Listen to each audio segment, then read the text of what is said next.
It's been very educational. It's been very educational. Let's talk pop culture.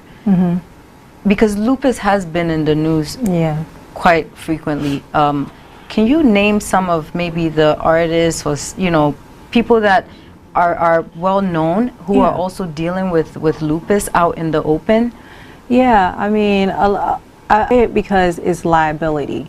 So because people know that lupus patients suffer from a lot of fatigue and they get sick often and things like that. So a lot of celebrities wouldn't come out right away to say, oh, it's lupus, because they don't want that liability recognition on them that, oh, well, if I'm a singer and I come out and say I have lupus, that means I'm going to cancel tours.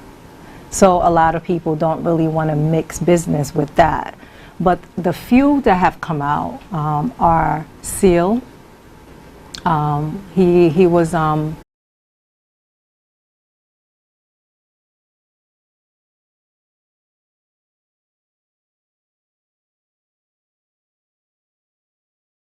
when it's aggressive, and our skin is the biggest organ. So that's what happened when his lupus was in a flare, and now he has been scarred, because it's very not only is it debilitating, but it's very disfiguring when it attacks rash, which is one of the markers where doctors easily can tell it's lupus. You get rashes on your cheekbones, and that's what they call the butterfly rash.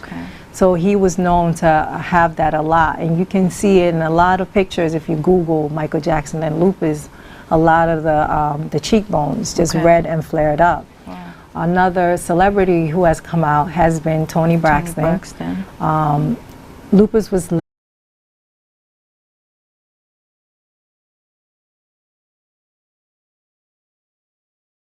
who it affected his kidneys. And he's been very vocal about it, especially with the Lupus Foundation of America. Selena Gomez recently was in the news because she got a new kidney because lupus, aggressively, she got lupus nephritis, so she needed a transplant. Because there's not one specific test out there that says in terms of like age, in terms of like ethnicity, background, they are completely different. So lupus can happen to anyone. Now let's bring it to the continent. Let's bring it to the continent. You and I today are wearing our bracelets because for 5 years I've also been an advocate for lupus. Right behind me, cheering me on. Definitely, because I see firsthand, what you deal with, and I see that you're so full of life, and I love that about you, and to see you going through some of these struggles, it's the least I can do is of course support. So let's talk about the continent. You've been coming here for quite some time, doing some work here.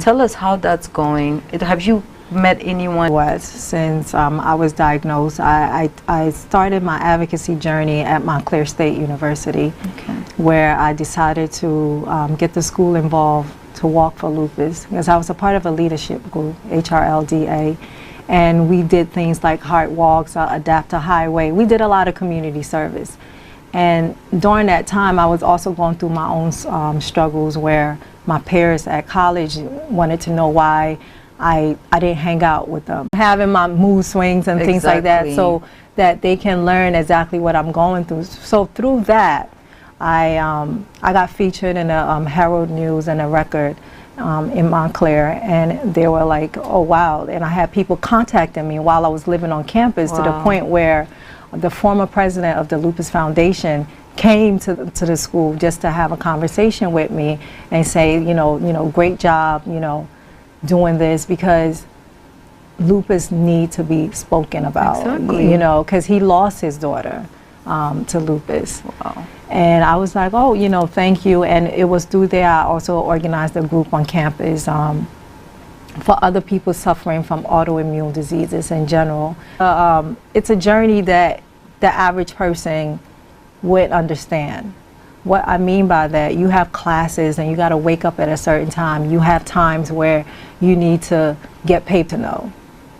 They need to know this is what you're going through. So with that particular group, I explained to any patient who was dealing with any chronic illness, let your professors know. Of course. So that you can be excused for, you know, late assignments and things of that nature, so you can get through college a little bit easier. It doesn't affect your grades. Exactly, you know.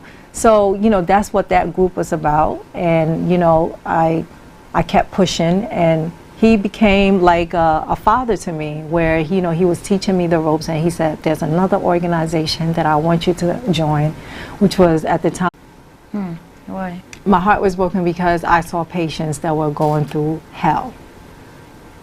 Because one, the resources are not here, and there's not enough doctors. It takes specialists to diagnose lupus, dermatologists and rheumatologists. So the doctor, I was just burdened.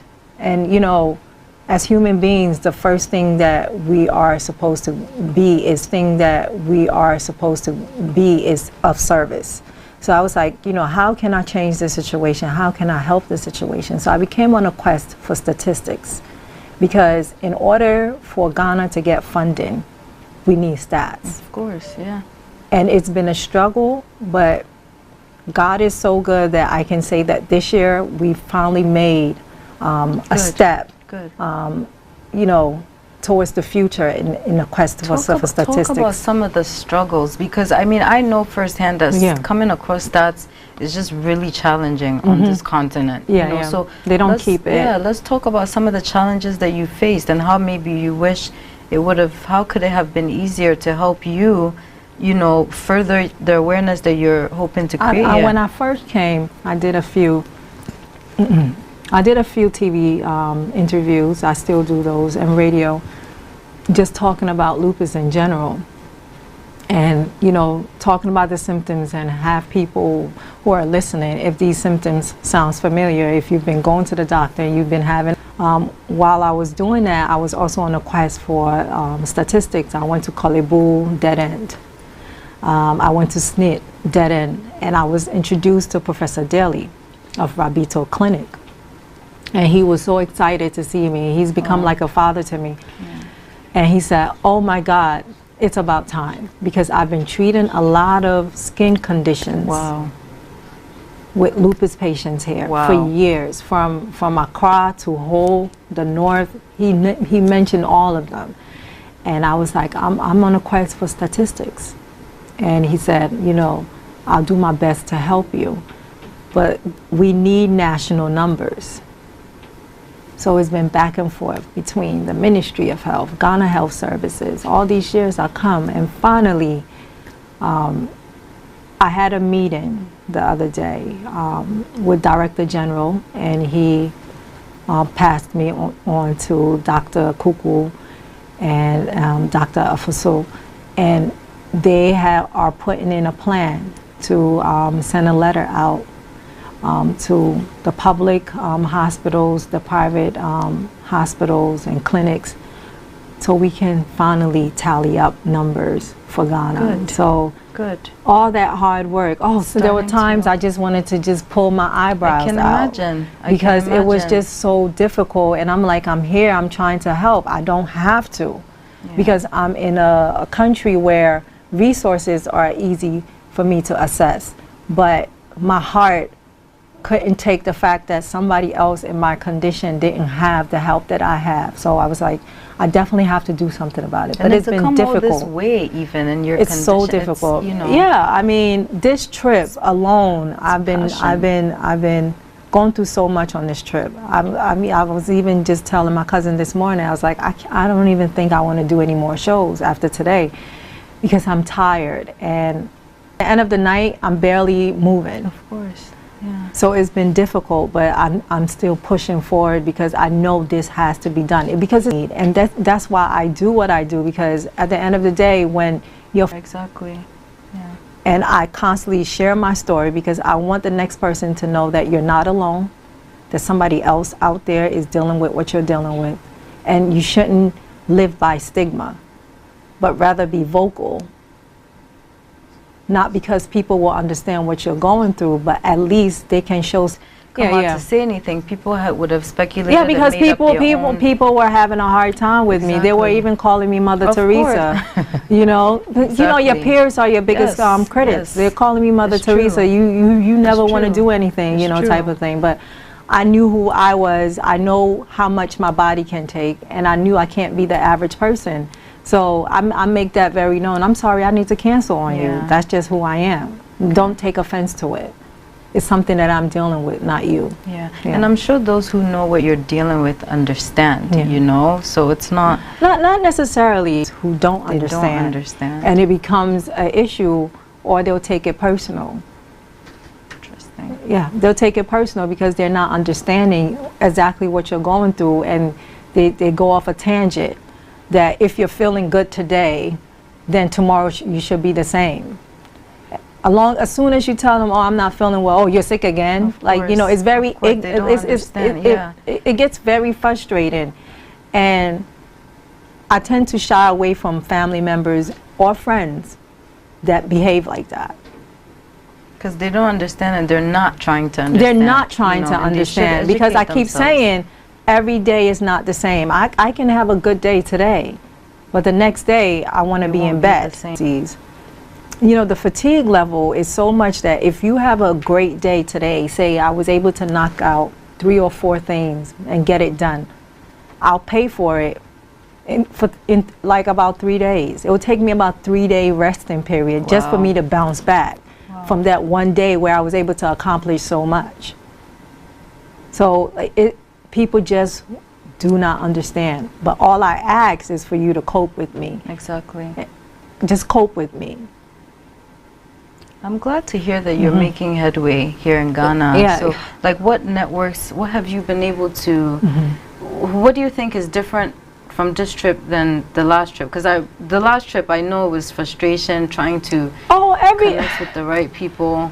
Every trip has been challenging. Every trip has been challenging and experience. And last year, what made this trip a little different from last year is last year I had a conversation with Sangoon Daly, and he was like, Judith, you're doing the awareness. You know, you're on radio, you're on TV. Push towards, and he was like, instead of, you know, leaning, and that was the game changer. Good. So that became my focus and kept the conversation going. Even after I left the country, the constant emails, the phone calls, back and forth until I came back. Finally. So who are some of the people that you can say now are helping you to move things along? Well, as I mentioned, Professor Edmund Daly. Dr. Day has also been of help. You know, I've had a few other supporters, especially GTV has been on my side from